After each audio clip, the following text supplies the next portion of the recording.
What's up, guys? Welcome back to the Combat Sports Media YouTube channel.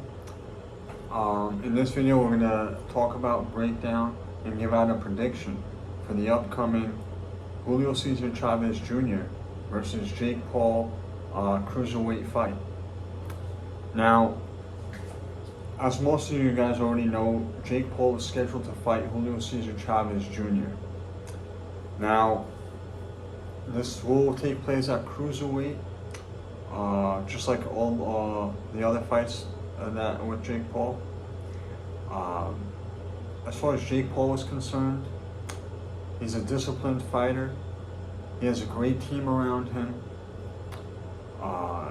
He trains hard, and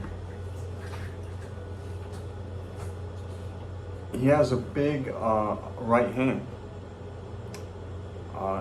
You can say whatever you want about him. You could poke holes in his abilities and critique him. But one thing you must give Jake Paul credit for is that big right hand, that straight right hand. He throws a powerful overhand right hand as well. He's knocked out, almost all his knockouts have been with that right hand, actually, if you think about it.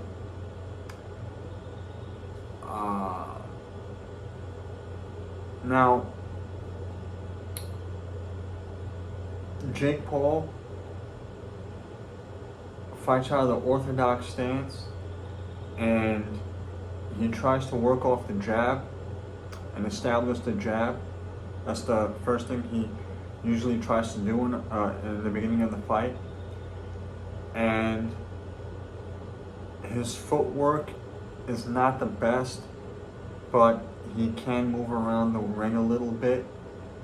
But that is definitely an area that he needs to improve upon.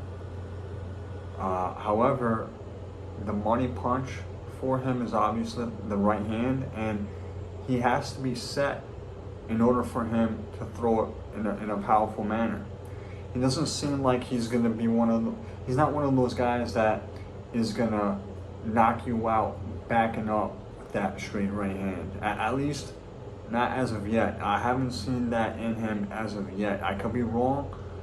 He could show that in this fight, but it seems to me that he's a strong puncher, especially with that right hand when he's going forward. I haven't really seen him hurt somebody backing up. I mean, I could be wrong, but from my recollection, I don't remember anything like that. Now, he has some pretty good wins, in my opinion, especially for the level that he's at. And if we're going to be real, we have to give credit when credit is due. He is a cruiserweight, and the truth is,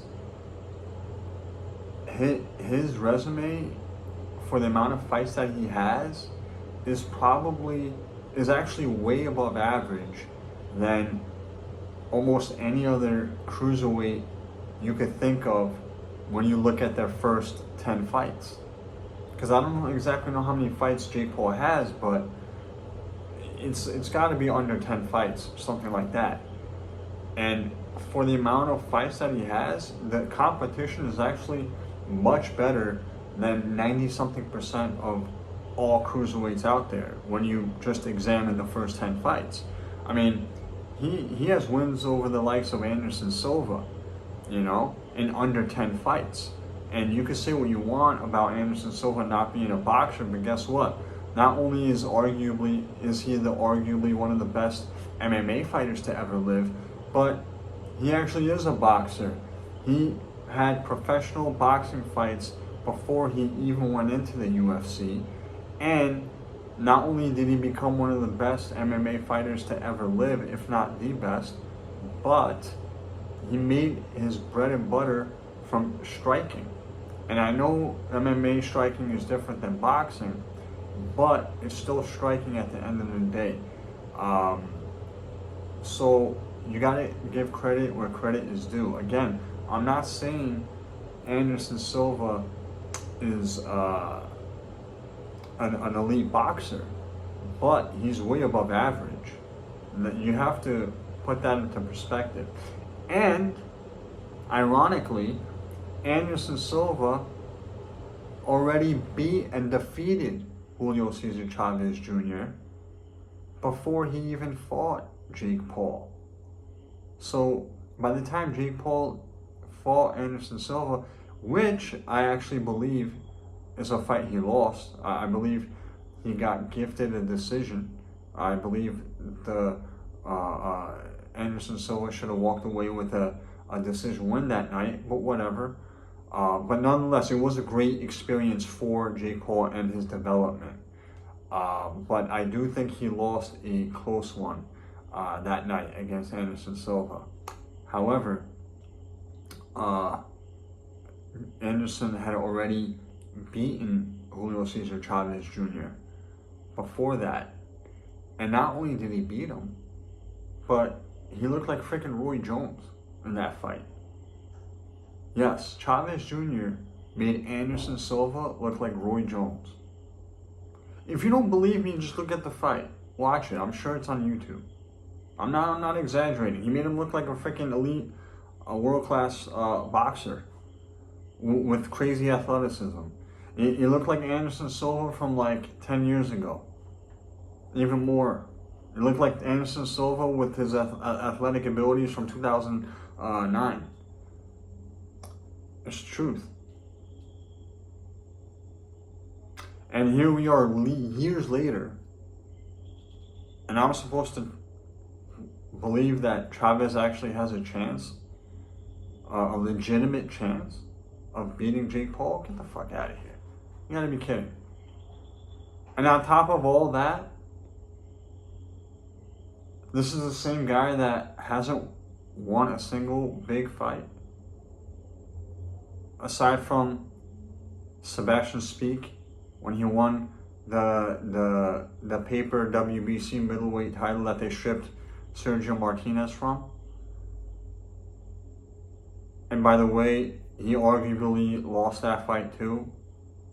And I just saw that fight yesterday for the first time since the first time I saw it. I saw it live with my friends. It was an entertaining fight. I remember when I saw it, I had my friends over, and we had a great time watching that fight, Julio Cesar Chavez and Sebastian Speak. And mind you, I was actually training at the Wildcard Gym in California, in Hollywood, Los Angeles at the time, and I was getting ready for my amateur debut, which took place in July 5th, 2009. And the Chavez fight with Speak happened a little bit before that, I believe. I'm not sure. But it was around that time. And I remember Chavez Jr. being in the gym, same time when I was in the gym. And he was getting ready for his title fight. I was getting ready for my amateur debut. And I remember, he was working hard back then. And, personally, he seemed like a cool guy, very friendly guy. We'd always say what's up to each other when we saw each other at the gym. He knew who I was by face. And, we always said what's up to each other. Very cool guy. Everybody that knows him or has met him, I'm sure will say the same thing. So I don't want to take any personal digs against Chavez Jr.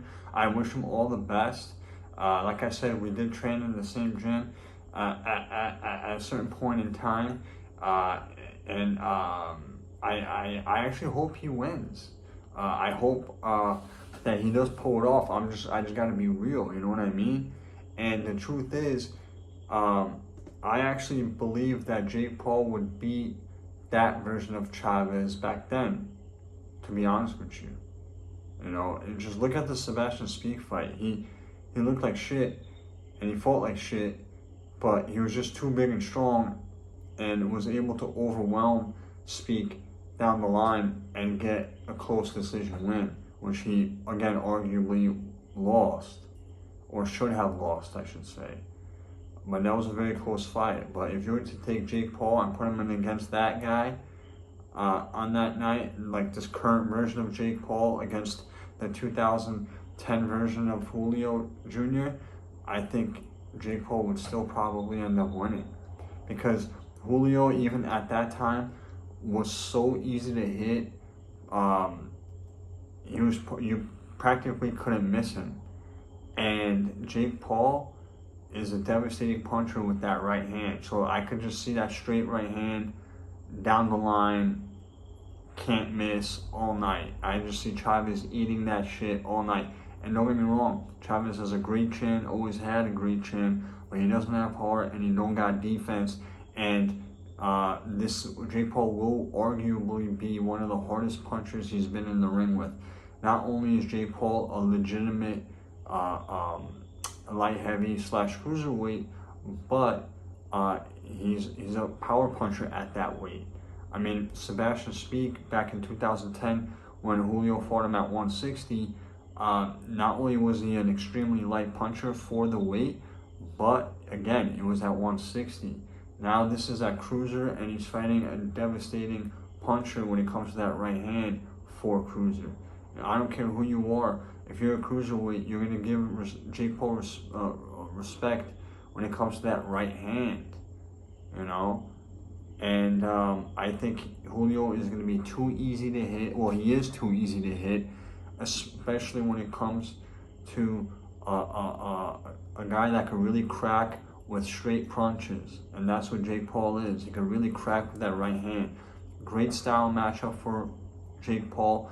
And also, just like I mentioned before, he already beat Anderson Silva, who already beat Chavez Jr. And it's not like Chavez Jr. got any better since then. That was already around 3 or 4 years ago.